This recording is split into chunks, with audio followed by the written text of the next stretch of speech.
ഇത് ഞാൻ പുതിയതായിട്ട് ഉണ്ടാക്കാൻ പോകുന്നൊരു ഡിഷാണ്. ബാഹുബൻ അങ്ങനെ എന്തെല്ലോ പറയും അതിന്. ശരിക്കും എനിക്കറിയില്ല അതിൻ്റെ പേരെന്താണ്.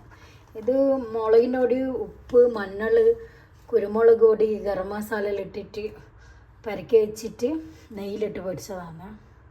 അതിന് വേണ്ടിയിട്ട് കുബൂസ് ഒഴിച്ച് വെച്ചതാണ്. കുബൂസിൽ മൈദ, ഉപ്പ്, പഞ്ചസാര, പാല്, ലൈറ്റ് ചൂടാക്കിയ പാലാണ്.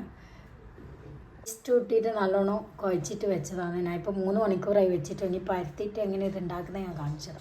ഇതേപോലെ ഉരുട്ടി വെച്ചിട്ട് ഇതേപോലെ മുറിച്ച് വെക്കുക. നേരത്തെ ആക്കിയത് നന്ന് ചെറുതായിപ്പോയി. ഇത്ര വണ്ണം വേണം മിനിമം. ഇതേപോലെ ഇതാണ് എന്താ ഇത്ര വണ്ണയിലാണ് ചെയ്യാൻ. അന്ന് ചെറുതായി പോയാൽ ആവില്ല. ഇത്ര വണ്ണം വേണേ എല്ലാവരും ഉണ്ടാക്കുന്നത്. ഇത് വെച്ച് ഇങ്ങോട്ട് ചുട്ടെടുക്കാം. 4 എണ്ണം വെച്ചിട്ടാണ് ചുട്ടെടുക്കുന്നത്. നിങ്ങൾക്ക് ഇതിൻ്റെ വലിയ ഓർഡർ ഉണ്ടെങ്കിൽ അതിനകത്തായിട്ട് ചുട്ടെടുക്കാം.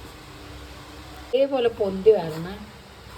ഇങ്ങനെ ഒരു തുണി കൊണ്ട് ഇങ്ങനെ ഇത് ചെയ്താൽ ഇങ്ങനെ പൊന്തം. ഇതേപോലെ കത്രിക വെച്ചിട്ട് ഇങ്ങനെ മുറിച്ചിട്ട് അങ്ങനെ എടുക്കാം. എന്നിട്ട് ഇതിൽ ഫില്ലിങ് കയറ്റണം. ഒരു കഷ്ണം ഉള്ളി, ഒരു ക്യാരറ്റ്, ഒരു ക്യാബേജിൻ്റെ പകുതി മതി. പകുതിയും വേണ്ട, അതിൻ്റെയും ഹാഫ് മതി. പിന്നെ ഒരു ക്യാപ്സിക്കം അതെല്ലാം മുറിച്ചിട്ട് വെച്ചു. നമുക്ക് ചിക്കൻ ഇടാം. ഇത് നമ്മൾ മിക്സ് ചെയ്ത് വെച്ചിട്ട് ഇതിനൊരു സോസ് വേണം. ആ സോസ് ഉണ്ടാക്കും. തന്തൂരി സോസാണ് ഇത്. തന്തൂരി മയോണൈസിൻ്റെ അതിനാ മാങ്ങിയതാണ്. അപ്പോൾ അതും കുറച്ചിടാം. കുറച്ച് സോയാ സോസ് അല്ല ടൊമാറ്റോ സോസേ കുറയ്ക്കാൻ മസാലയുടെ മിക്സാക്കി വെച്ചിന് നമുക്ക് നോമ്പോർക്കും വല്ല ഫില്ല് ചെയ്തിട്ട് ചെയ്യാം.